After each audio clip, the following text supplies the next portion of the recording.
small business, and what should you think about before you choose that CRM for your small business? It's a big question a lot of people ask because these things can get pretty expensive. G'day, I'm Dante St. James from Darwin Innovation Hub. We're representing the Small Business Digital Solutions Program through Busy Business right across the Northern Territory, Queensland, and Western Australia. So let's get started. We're going to cover, do you need one at all? That big, awkward question. Secondly, look at the comparison tables and how they lie about this sort of thing. Then what you will actually use. So we're talking about things like 8 jobs versus 200 features, that kind of thing. We're looking at pricing shapes, the real costs of how a CRM will stack up for you. And then looking at things in setups, in the amount of hours, what the learning curve is it's going to take you before it costs you probably more time than what it costs in terms of dollars.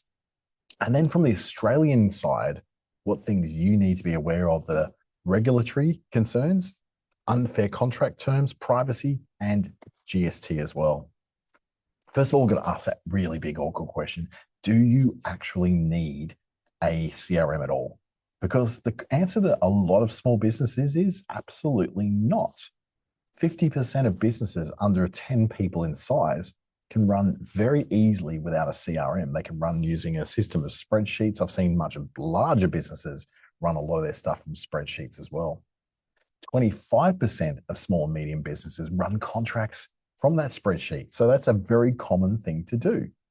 And 40% of salespeople still store their contacts through their email systems and through files like documents and Word files and that sort of thing. And it's not shameful.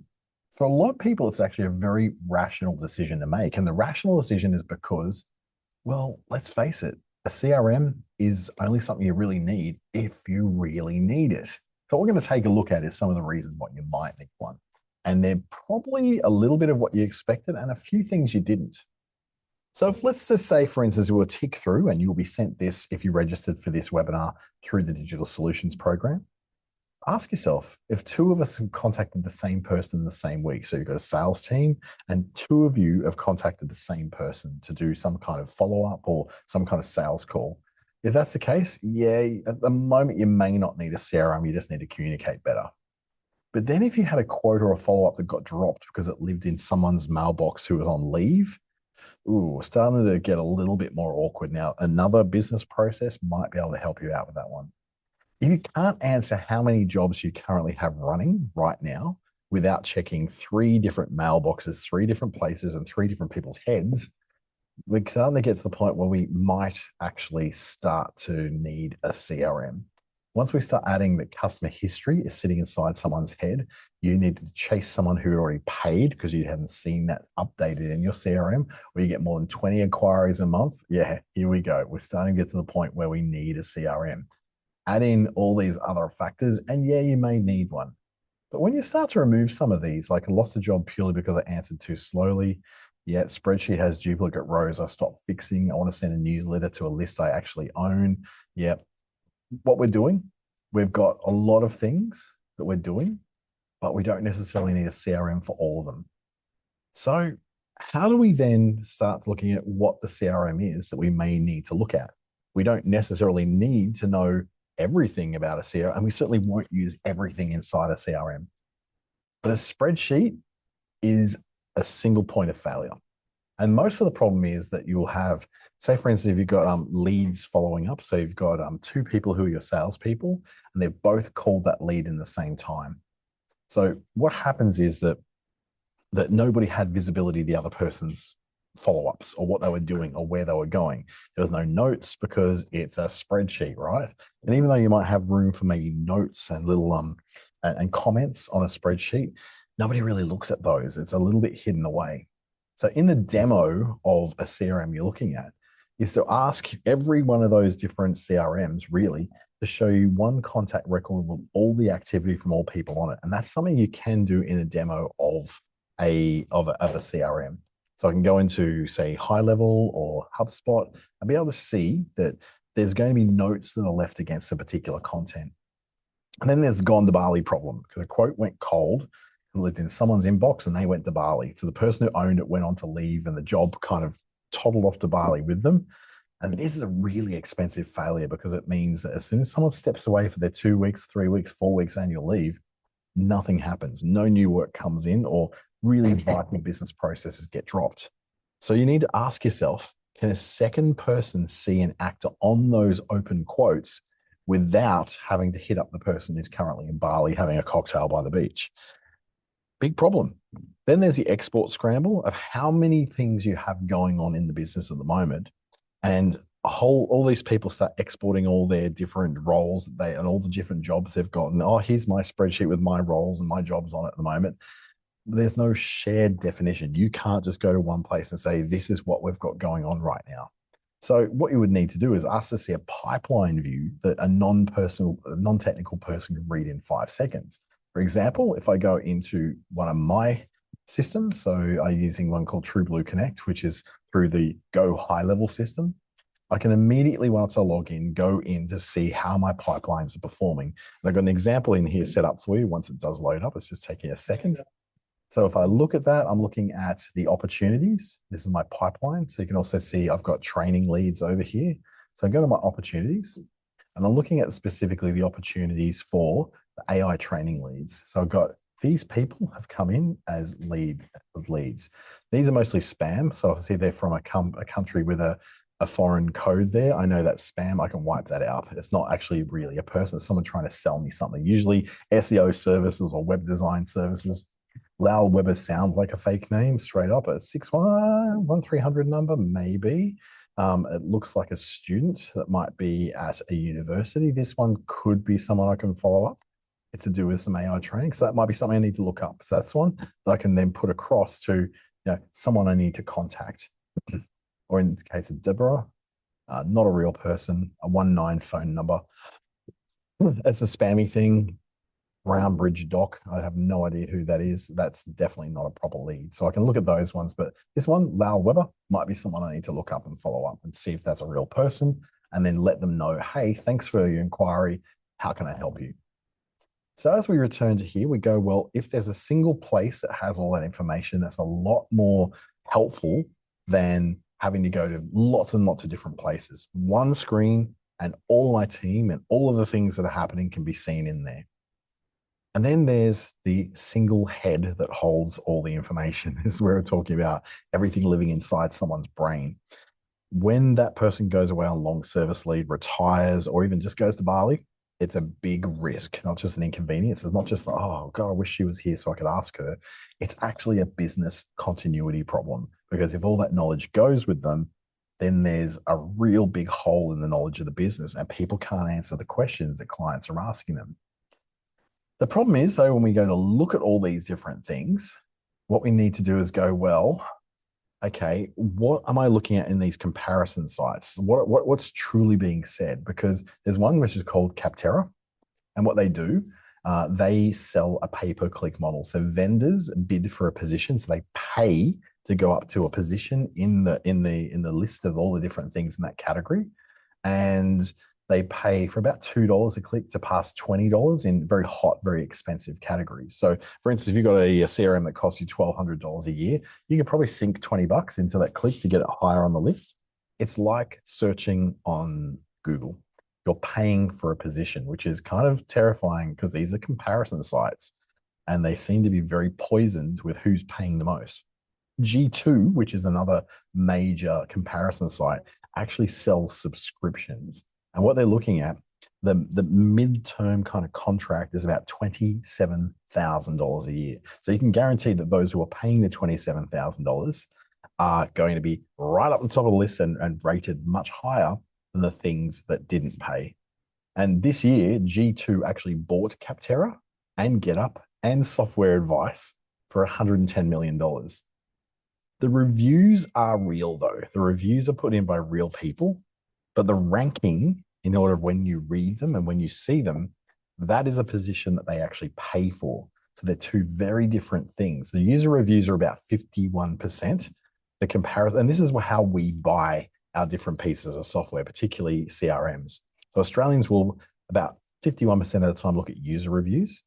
49% will look at maybe comparison sites, and another 41% will, and people do multiples of this. They'll do a bit of user review, comparison site, a bit of industry experts. Industry experts look about 41%. So say, for instance, I was to say, yes, use this software. That represents about 41% of people who succeed to go through and get a system that works for them. So those user reviews are really useful. The comparison sites are used very heavily. They're a great place to see a whole bunch of different systems, but they may not be laid out in a way particularly which is very friendly to the person trying to choose it. And this is how a comparison page, when it looks at CRM software, looks. You've got the first bit, which is the sponsored results. That's vendor number one. It is not the best fit for you. It's not the highest rated. It's the one that paid the most to get up the top. Then as we move across, we've got our star ratings. So we can filter certain star ratings. It looks really like it's meant to be truthful, but what it does, it filters a list of the ones that have already paid. So they're paid to be in there. They still will be at the top of that list. So it doesn't necessarily do, oh, it's in order of the best ones. It's in order of the ones that are of those star reviews, but they're also paying to be in that list. So it's a little bit dishonest. Then as we move down, we'll see vendor one. So the highlighted top of page with a visit site button that bills the vendor on a click. So for instance, we click this visit site button, it will lead through to exactly the place it says. Let's just say that is ClickUp, goes through to ClickUp, and then ClickUp pay for that referral. As we move down the page, that button is the paid lead. And then as we go further down, the cheaper, better rated option may actually be further down the list. So whilst it's showing 4.5 stars, it's actually going to cost a whole lot less. It actually could be further down the list, even though it even might be a better rating or a better thing for you because they didn't pay to be there. They're just being reviewed, but they're not paying to be at the top. As you go down, there could be a whole lot more. There's like, we start off with about four and a half, maybe just 5 different vendors on a short list, and they're the ones who pretty much paid to be there. 80% of those are missing of the other vendors. They're in this compare all 214 products list. So as you get further down, it's like health insurance and car insurance. The one at the top, which is always going to be the one that's recommended the most, is the one that actually owns that website usually. And in the case of G2 and Capterra, the two of the bigger ones, are comparing software. You're talking about a really dodgy system that's very dishonest. So these are not necessarily pages that can be trusted. The most quoted number around the success of how much a CRM will provide to you is about 12 years old. It's very old research. And it says that, that it's going to be about $8.71 for you to, the kind of saving per lead you're going to have or per dollar spent on CRM, how much you get back. For every dollar you spend on a CRM, you get $8.71 back. And Nucleus Research back in 2023 says it's about $3.10. So as you're starting to look at that and going, for every dollar I make $3 back, not too bad. For making $8 back, that's pretty good as well. But it's been something which has been on a very strong decline over the years. So from 2014 to 2023, the reports and the research tend to say that a CRM is a little bit less of a return on value than what you thought it may have been. If you need to ask a question, can you please just put it into the Q&A and then I can answer it from there. I'll be able to answer live. I'm not taking live answers on this because the webinar doesn't allow me to do that. So just put it into the Q&A. I'll be able to answer through there. You got no sound coming through. The PC said sound is good. I'm definitely sending sound, Catherine, so I don't know what's happening there. Sorry, I can't fix that. So as for those kind of things that are coming through as being the figures that they say that they're making, there's nothing to indicate anything more than that. So 3 questions that any vendor really have to say is, what year was this research run that people are quoting? Who paid for it? And what do they kind of say now? So that's what it is. Yep. Just sending through a message.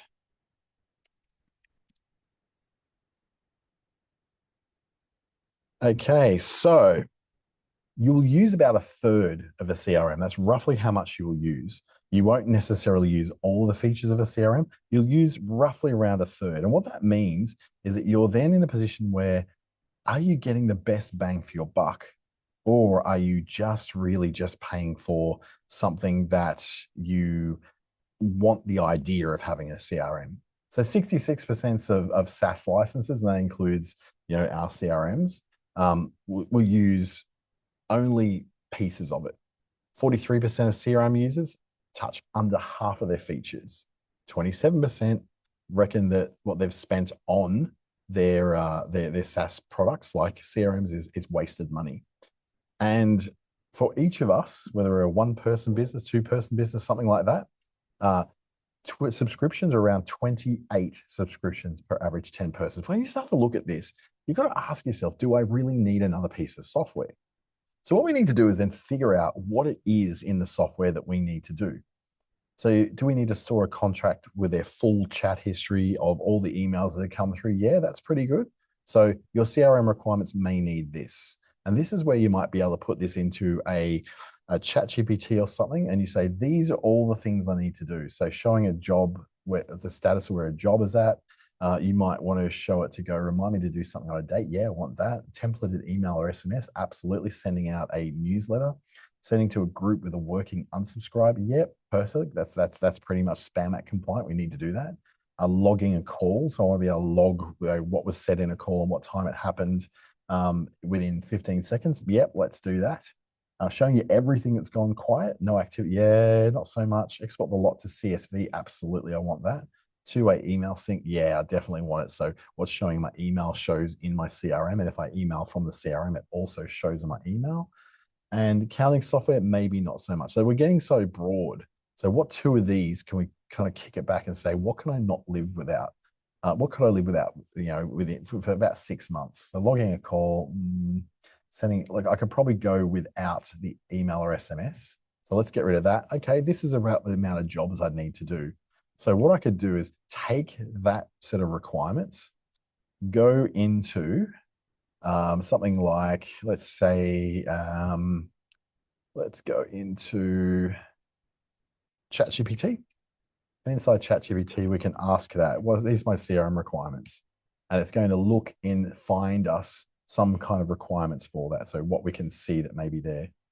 So there, that's how we would then go searching for some of those. And we go, okay, the results that come out of that, so it's take a bit of time because I know all the AIs are just slow as today. They're just really, really slow and clunky today. I will give you a range of insights into different CRMs that fit those specific things in there.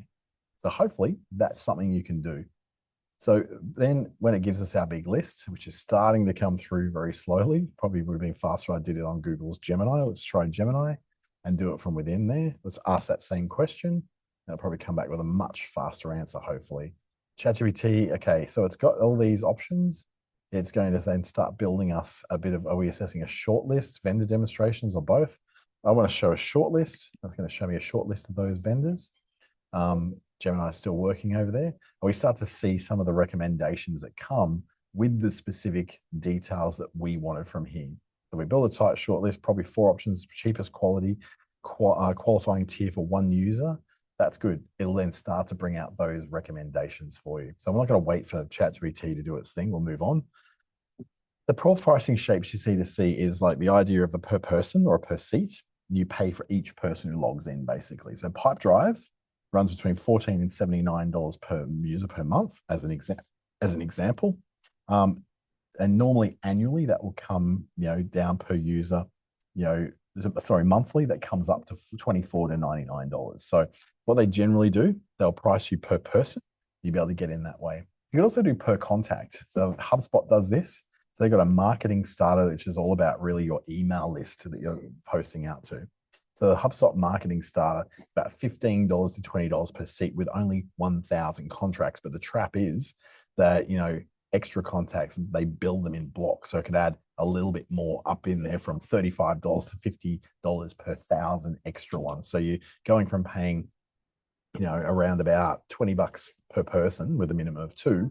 Now you're suddenly paying another $50 on top of that just to get another 1,000 contacts in there. What you need to do is ask them, what if you're storing 20,000 records costs nothing, the email costs plenty. You got to ask the question of where am I getting charged more? Where are the places that get charged more? And again, that's where we can go into ChatGPT, look at our shortlist, and ask the questions about how many contacts do I get for that.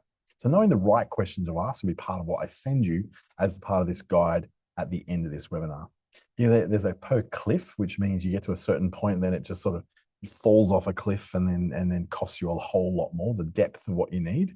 What you're doing is starting at around $20 a month on something doesn't really matter what system it is, but the pro version may then be around $890 over a year. The professional then carries this mandatory onboarding fee reported between that. This is where HubSpot sort of kind of gets very expensive. That if you're doing it yourself, it's no problem. But if you need help and someone's onboarding you, that can get really pricey. So if you get to a point where your learning curve becomes a cliff that you drop off because you don't know what you're doing, then you kind of need to pay a lot more. On a per project basis, like things like Toolemu is an Aussie built CRM, and it's very much basics based on projects. So it got reacquired from Myob back in September 24 by the owners. And it says that it's looking at about $95 per user per month in Australian dollars. But you also need to pay $3,500 just to get them to onboard you. And that's where it gets really expensive. So there's a lot of traps in these software programs that sort of, not there to trip you up necessarily, but they've got different pricing models, different ways that they make money. You've got to really look into that. So what I would do is look at the ones you sort of like to look at and then get your ChatGPT to compare them and say, what are the pricing traps? And once you get the pricing traps, then you say, okay, that's what it's really going to cost me in about 12 months' time.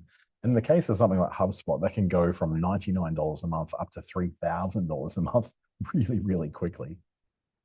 And the cliff that no one talks about is like this, exactly this. This is a very HubSpot way of doing it. You start with a marketing starter, which gives you up to 1,000 contacts. The minute you go beyond those 1,000 contacts, you want to get 4,000 contacts, then suddenly you're paying $890. The massive cliff you suddenly jump off when it comes to price. So you need to find out where that cliff is, how you're going to manage your growth if it's going to reach beyond that, because it can get really scary. I think you look at, okay, if you need, let's say, you need 8 people in your business to have a log on. The user per month price is being quoted at $15 in US dollars. And your add-ons, which you need to do, you're going to spend probably around about, let's just say $29 a month in add-ons to help add functionality. You don't have an onboarding fee, then your total is going to look a little like this. Now, honestly, this is not then the same price for everyone. It depends on what you're going in. So for instance, at the moment, I need 3 people who need to log in, 2 for my Xero account.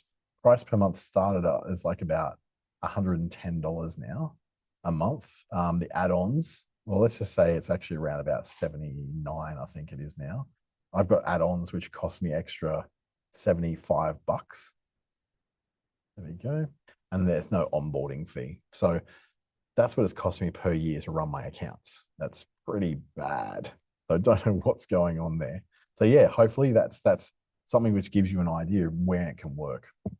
The 2 costs on no comparison page, what they'll show you is GST. They're not going to show you any GST for the Australian side of things. So if you don't have that GST amount, you don't really know what exactly you're going to have. Currency then, well, it's always a moving target, isn't it? So just when you think it's $29 a month, it's actually more like $50 a month US, and that could change at any time. So you've got a moving target every month. Sometimes it's going to be a little bit more than it is this month or what it was last month, depending on the exchange rate. So most of us, we expect our software to rise around 5 to 15%. All my software's gone up this year.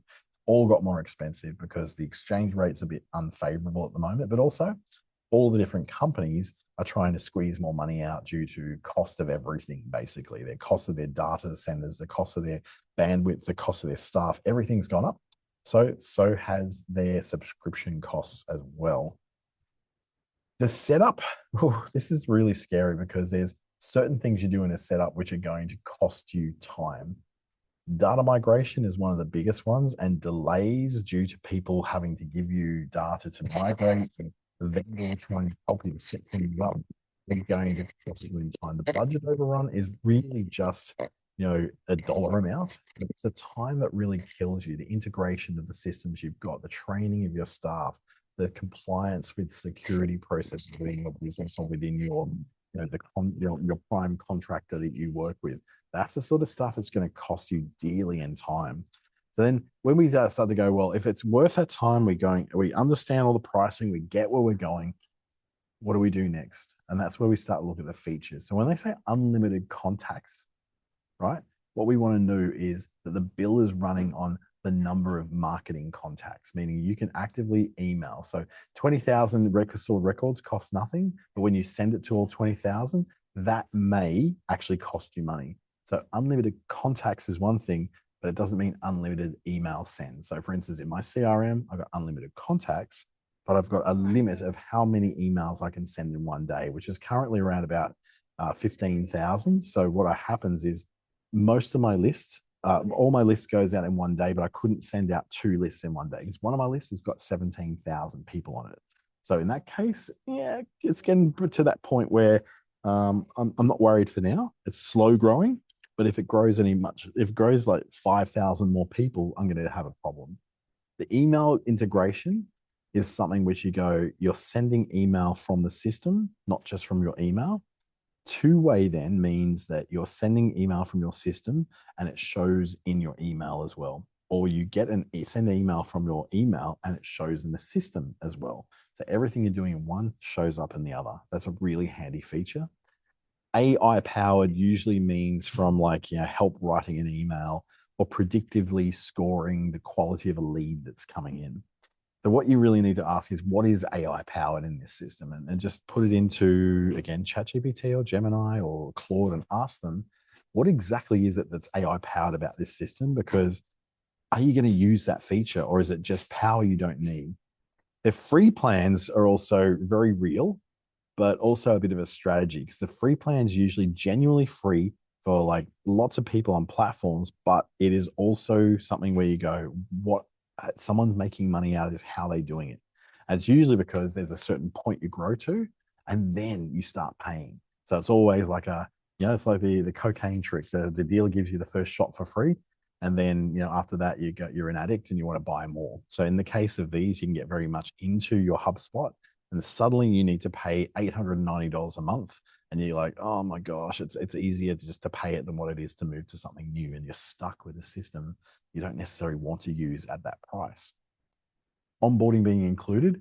Look, most of the time, you're not going to need to be onboarded into a customer relationship management system, but sometimes you will. The one I use is particularly complex. This one's called Keep, Keap. It's incredibly complex.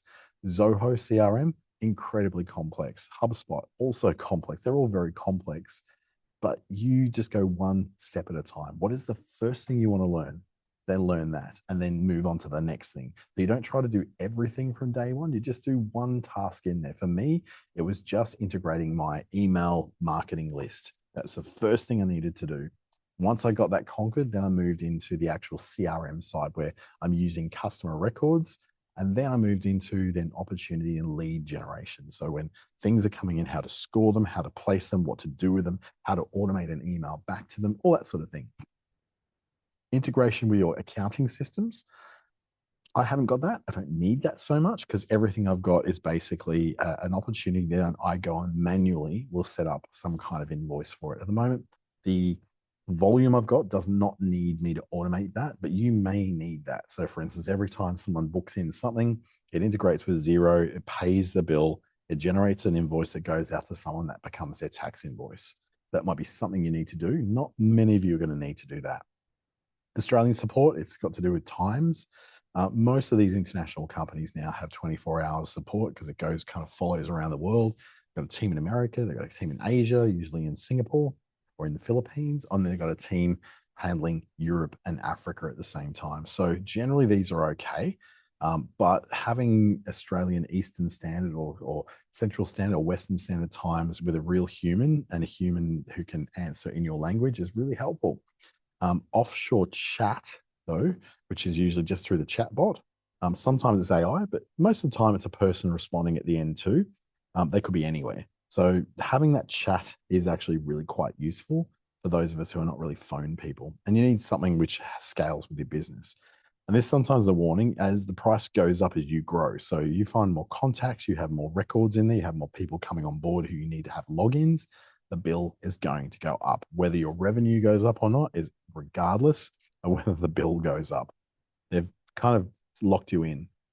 For us in Australia, 30% of us had a really clean run at doing this. So about a third of people who have implemented some kind of CRM have had a pretty good experience of it.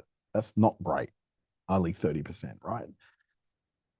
43% had a lot of disruption and they've got a lot of regret about the process they went through when they did that rollout.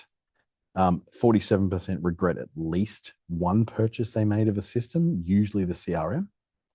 And of those who regretted it, they also had a very disrupted rollout of 92%. Now, this is based on all size businesses, not just small businesses. So bear in mind that larger businesses, much more complex needs, much more complex rollout. So you're going to have some issues there that really blow out. For a small business, don't necessarily need to have this at such a high level, but it estimates from 22 to 70% of absolute failures to roll out where people have just gone back to their spreadsheets. So what you need to do is in our Spam Act of 2003, we've got to bear in mind that when we're using these systems to, do sales funnels and nurturing campaigns and sending automated emails out, there are penalties in place, and someone giving you their email address is not necessarily consent for you to send them a lot of things. And consenting for email is not consenting for SMS. So this is where it gets a bit iffy.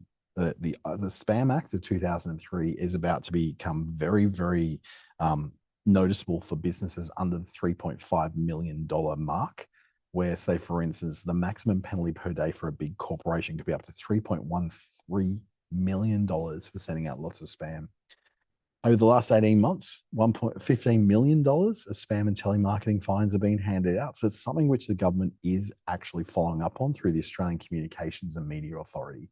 So it's something you do need to be aware of, that you don't just go adding people to a mail list, have it as people can opt in. So they need to be able to opt in and they need to be able to opt out at any time. So you can't just send people email and think that that's okay. I know every day we all get spam. And within Australia, that is illegal. Most of the spam senders are offshore. They're not subject to Australian laws. But within Australia, if it's you sending that, you can actually get them fined. And I actually did complain about a particular scamming spammer who's based in Melbourne. And it's currently under investigation because apparently they're doing this at large scale of just constantly reaching out to businesses and spamming them all the time. Privacy Act. Excuse me. For privacy contracts and getting your data back from a company. So, for instance, someone says, "Hey, I want to know what you have on file about me." You've got a bit of time to do it. The date, really, most businesses under $3 million are still kind of exempt from all this. But from the 1st of July, there's been like expanded rules. So if you're in accounting, conveyancing, law, real estate, you do then get brought into this. So you do have to be able to, have the privacy policy on your website. You do have to have privacy compliant processes, all that. This is probably going to go to all small business, but removing exemption entirely. Look, some are saying about the 10th of December this year. It could be next year. No legal sources say that no bill has been introduced and no date fixed. So what it is just like there has been no actual law passed on this, but at some point you're going to have a privacy policy and a way of handling how you will be able to get people's data to them if they ask you to do that. You also need to act straight away to get that data out of your system if they do request it. Unfair contract terms, which is something which we have in our system. So for instance, if we're using our CRM to send out contracts and that sort of thing, if we do have any sort of unfair contract terms in there, we can be not just charged for it, but it's more like sued for it. So anything where we're under 100 staff or a $10 million turnover, since 2023, we've been actually just in a position where we can be covered a little bit in that. But once the businesses get a little bit bigger, then you're not covered. You actually can be sued for that. But for now, we can actually, be sued. You can be sued if you have unfair contract, or not just what it will do is not so much you have to pay a fine or a fee or something. It's just that that contract will be voided. And so that's something to be able to watch out for. Not really common with small businesses of our sizes. The escape hatch then is to then have a quality of what you export. So when you're coming from one system to another, making sure you only bring across the things you absolutely must bring across. So if it's a CSV file that you're exporting from one system to the other, don't just send everything across. Just make sure it's clean. That data is clean. It's not something you bought from some database somewhere. They're actual real people who've given permission to be on your list and in your systems. We've got a 30-day process here for you that I'm going to send you through email that's going to help you to make decisions about a CRM. But really, the basis is ask yourself that one question. Are you doing enough things that are causing you pain in your admin that would need a CRM at all?